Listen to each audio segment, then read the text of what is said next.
ಮಧ್ಯ ಕರ್ನಾಟಕ ದಾವಣಗೆರೆ ಇದೀಗ ವಿಶೇಷ ರಣಕಣವಾಗಿ ರೂಪುಗೊಂಡಿದೆ. ಮಹಿಳಾ ಅಸ್ತ್ರಕ್ಕೆ ಮಣೆ ಹಾಕಿರುವಂತಹದ್ದು. ಬೆಣ್ಣೆನಗರಿಯಲ್ಲಿ ಕೈಕಮಲ ಧಗಧಗ ವಿಶೇಷ ವಿಶ್ಲೇಷಣಾ ಕಾರ್ಯಕ್ರಮಕ್ಕೆ ಸ್ವಾಗತ.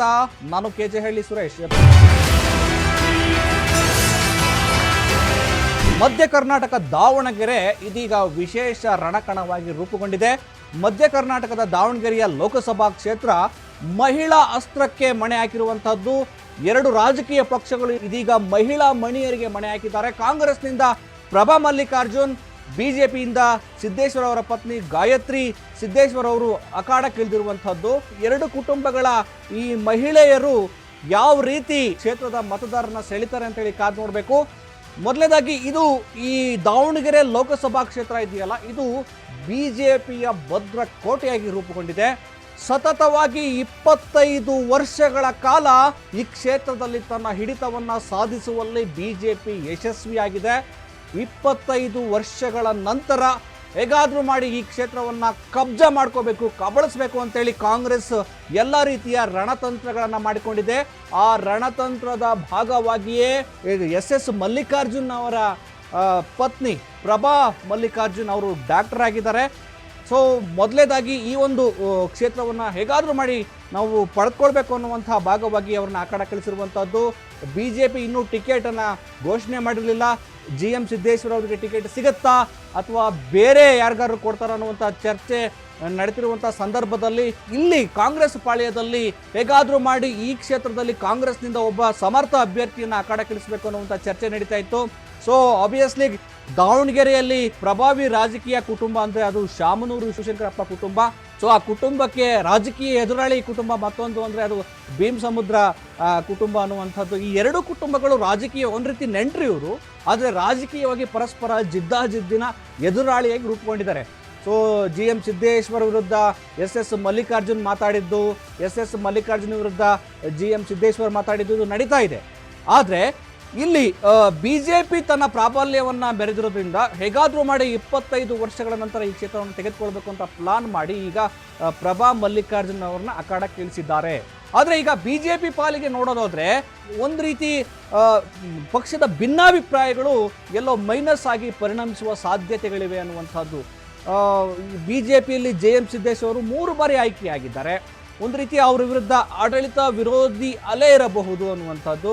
ಜೊತೆಗೆ ನನಗೆ ರೇಣುಕಾಚಾರ್ಯ ಅವರು ನನಗೆ ಟಿಕೆಟ್ ಬೇಕು, ನಾನು ಸ್ಪರ್ಧೆ ಮಾಡ್ತೇನೆ, ನನಗೆ ಟಿಕೆಟ್ ಕೊಡ್ತಾ ಇದ್ರೆ ನಾವು ಬಂಡಾಯ ಅಭ್ಯರ್ಥಿನ ಕಣಕ್ಕಿಳಿಸ್ತೀವಿ ಅಂತೇಳಿ ಈಗಾಗಲೇ ರೇಣುಕಾಚಾರ್ಯ ತಮ್ಮ ಅಸಮಾಧಾನವನ್ನು ಹೊರಹಾಕಿದ್ದಾರೆ.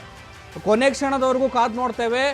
ಕ್ಷೇತ್ರದ ಬಿಜೆಪಿ ಅಭ್ಯರ್ಥಿಯನ್ನು ಬದಲಾಯಿಸ್ತಾ ಇದ್ರೆ ಅಂದರೆ GM ಸಿದ್ದೇಶ್ವರ ಅವರ ಪತ್ನಿಯನ್ನು ಅಖಾಡದಿಂದ ದೂರ ಮಾಡ್ತಾ ಇದ್ರೆ ನಾವು ಬಂಡಾಯ ಅಭ್ಯರ್ಥಿನ ಕಣಕ್ಕಿಳಿಸ್ತೀವಿ ಅನ್ನುವಂಥ ಈ ಅಸಮಾಧಾನ ಭಿನ್ನಮತ ಇದೆಯಲ್ಲ, ಎಲ್ಲೋ ಒಂದು ಕಡೆ ದಾವಣಗೆರೆಯ ಈ ಬಿಜೆಪಿ ಪಾಳೆಯದಲ್ಲಿ ಇದು ಇನ್ನು ಸ್ವಲ್ಪ ಹಿನ್ನಡೆ ಆಗಬಹುದೇನೋ ಅಂತ ಅನ್ಸುತ್ತೆ. ಜೊತೆಗೆ ಇನ್ನು ಕಾಂಗ್ರೆಸ್ಗೆ ನೋಡೋದಾದರೆ ಕಾಂಗ್ರೆಸ್ಗೆ ಈ ಬಾರಿ ಗ್ಯಾರಂಟಿ ಯೋಜನೆಗಳು ಇಟ್ಕೊಂಡು ಅದೇ ಪ್ರಚಾರವನ್ನು ಮಾಡುವಂಥ ಸಾಧ್ಯತೆಗಳಿವೆ. ಇನ್ನೊಂದು ಪ್ಲಸ್ ಪಾಯಿಂಟ್ ಏನಂದರೆ ಅಲ್ಲಿ ಕಾಂಗ್ರೆಸ್ನ ಹೆಚ್ಚಿನ ಶಾಸಕರು ಆರಿಸಿ ಬಂದಿರೋದ್ರಿಂದ ಪಕ್ಷ ಸಂಘಟನೆ ಮಾಡೋದಕ್ಕೆ ಅವಕಾಶ ಇರುವಂಥದ್ದು. ಆದರೆ ಕಾಂಗ್ರೆಸ್ಗೆ ಒಂದು ಹಿನ್ನಡೆಯಾಗುವ ಸಾಧ್ಯತೆ ಏನಂದರೆ GB ವಿನಯ್ ಕುಮಾರ್ ಅನ್ನೋವಂಥವರು ಈ ಬಾರಿ ಯುವಕರು ನನಗೆ ಟಿಕೆಟ್ ಬೇಕು, ನಾನು ಯಂಗ್ ಆ್ಯಂಡ್ ಎನರ್ಜೆಟಿಕ್ ಇದ್ದೀನಿ, ನನಗೆ ಮಹತ್ವಾಕಾಂಕ್ಷೆಗಳಿದ್ದಾವೆ, ನನಗೆ ಅವಕಾಶ ಕೊಟ್ಟರೆ ನಾನು ಸ್ಪರ್ಧೆ ಮಾಡ್ತೇನೆ, ಕ್ಷೇತ್ರವನ್ನು ಅಭಿವೃದ್ಧಿಪಡಿಸ್ತೀನಿ ಅಂತೇಳಿ ಈಗಾಗಲೇ ಕ್ಷೇತ್ರದಾದ್ಯಂತ ಸುತ್ತಾಟ ಮಾಡಿ ಪ್ರಚಾರ ಕಾರ್ಯದಲ್ಲಿ ನಿರತರಾಗಿದ್ದು. ಇದೀಗ ಅವರಿಗೆ ಟಿಕೆಟ್ ಕೈತಪ್ಪಿ ಹೋಗಿರೋದ್ರಿಂದ ಈಗ ವಿನಯ್ ಕುಮಾರ್ ಸ್ಟೇಟ್ಮೆಂಟ್ ಕೊಟ್ಟಿರೋದೇನು ಅಂದರೆ ನಾನು ನನ್ನ ಅಭಿಮಾನಿಗಳು ಮತ್ತು ಕ್ಷೇತ್ರದ ಜನರ ಅಭಿಪ್ರಾಯವನ್ನು ತೆಗೆದುಕೊಂಡು ಸ್ಪರ್ಧೆ ಮಾಡಬೇಕೋ ಬೇಡವೋ ಅಥವಾ ಬಂಡಾಯ ಅಭ್ಯರ್ಥಿಯಾಗಿ ಕಣಕ್ಕಿಳಿಬೇಕೋ ಬೇಡವೋ ಅನ್ನುವಂಥ ವಿಚಾರವನ್ನು ಹೇಳಿದ್ದಾರೆ. ಒಂದು ವೇಳೆ ವಿನಯ್ ಕುಮಾರ್ ಏನಾದರೂ ಕಾಂಗ್ರೆಸ್ ವಿರುದ್ಧವಾಗಿ ಬಂಡಾಯ ಅಭ್ಯರ್ಥಿಯಾಗಿ ಏನಾದರೂ ಕಣಕ್ಕಿಳಿದ್ರೆ ಕಾಂಗ್ರೆಸ್ಸಿಗೆ ಅದು ಹಿನ್ನಡೆಯಾಗುವ ಸಾಧ್ಯತೆಗಳಿವೆ. ಬಿಜೆಪಿಯ ಭದ್ರಕೋಟೆ ಆಗಿದ್ದರೂ ಸಹ ಆದರೆ 25 ವರ್ಷಗಳ ನಂತರ ಈ ಬಾರಿಯ ಈ ಕಣ ಏನು ಎರಡು ಮಹಿಳಾ ಮಣಿಗಳ ಜಿದ್ದಾಜಿದ್ದಿನ ಕಣ ಇದೆಯಲ್ಲ, ಅದು ಯಾರಿಗೆ ಮಣೆ ಆಗ್ತದೆ ಅನ್ನೋದು ತುಂಬ ಮತದಾರರು ಕುತೂಹಲವನ್ನು ಮೂಡಿಸಿರುವಂಥದ್ದು. ಜೊತೆಗೆ ಇಲ್ಲಿ ಲಿಂಗಾಯತ ಸಮುದಾಯದ ಮತಗಳು ಹೆಚ್ಚಿರೋದ್ರಿಂದ ಲಿಂಗಾಯತ ಸಮುದಾಯದ ಮತಗಳು ಯಾರಿಗೆ, ಯಾವ ಕುಟುಂಬಕ್ಕೆ, ಶಾಮನೂರು ಕುಟುಂಬಕ್ಕೆ ಬೀಳ್ತವೋ ಅಥವಾ ಸಿದ್ದೇಶ್ವರ ಕುಟುಂಬಕ್ಕೆ ಬೀಳ್ತವೋ ಗೊತ್ತಿಲ್ಲ. ಜೊತೆಗೆ ಅಲ್ಲಿ ನಾನಾಗಲೇ ಹೇಳಿದಾಗೆ BJP ಭದ್ರಕೋಟೆ. ಸೊ ಮೋದಿಯವರ ಅಲೆ ಏನಾದರೂ ಇಲ್ಲಿ ವರ್ಕೌಟ್ ಆಗುವ ಸಾಧ್ಯತೆಗಳಿವೆಯಾ ನೋಡಬೇಕಾಗತ್ತೆ. ಸೊ ಇಲ್ಲಿನ ಜನರು ಬಹುತೇಕರು BJPಯನ್ನು ಅಥವಾ ಮೋದಿಯವರ ಅಲೆಯನ್ನು ನೋಡಿ ಓಟ್ ಹಾಕುವಂಥದ್ದು BJPಗೆ. ಆದರೆ ಇಲ್ಲಿ ಶಾಮನೂರು ಕುಟುಂಬ ಒಂದಷ್ಟು ಮುಸ್ಲಿಂ ಓಟುಗಳನ್ನು, ಜೊತೆಗೆ ಲಿಂಗಾಯತ ಸಮುದಾಯದ ಓಟುಗಳನ್ನು ಮತ್ತು ಬೇರೆ ಬೇರೆ ಸಮುದಾಯದ ಓಟುಗಳನ್ನು ಪಡೆದುಕೊಳ್ಳುವಂಥ ಒಂದು ಪ್ರಯತ್ನಕ್ಕೆ ಮುಂದಾಗಿರುವಂಥದ್ದು. ಇನ್ನು ಇಲ್ಲಿನ ಓಟುಗಳು ಯಾವ್ಯಾವ ಸಮುದಾಯದ ಎಷ್ಟಿದ್ದಾವೆ ಅಂತ ನಾವು ಸುಮ್ಮನೆ ಹಾಗೆ ನೋಡೋದಾದರೆ, ಇಲ್ಲಿ ಮುಖ್ಯವಾಗಿ SC ಸಮುದಾಯದಿಂದ 2 ಲಕ್ಷಕ್ಕೂ ಹೆಚ್ಚು ಮತಗಳು ಅಲ್ಲಿ ಇದ್ದಾವೆ ಅನ್ನುವಂಥದ್ದು. ಮುಸ್ಲಿಂ ಸಮುದಾಯದು ಕೂಡ 2 ಲಕ್ಷಕ್ಕೂ ಹೆಚ್ಚು, 2,24,330 ಮತಗಳು ಇರುವಂಥದ್ದು.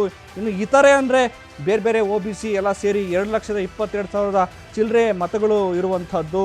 ಇಲ್ಲಿ ಕುರುಬ ಸಮುದಾಯವು ಕೂಡ 2 ಲಕ್ಷ ಮತಗಳಲ್ಲಿ ಇದ್ದಾವೆ. ಮತ್ತು ಪರಿಶಿಷ್ಟ ಪಂಗಡ ಸಮುದಾಯ ಕೂಡ 2 ಲಕ್ಷ ಮತಗಳು ಇದ್ದಾವೆ.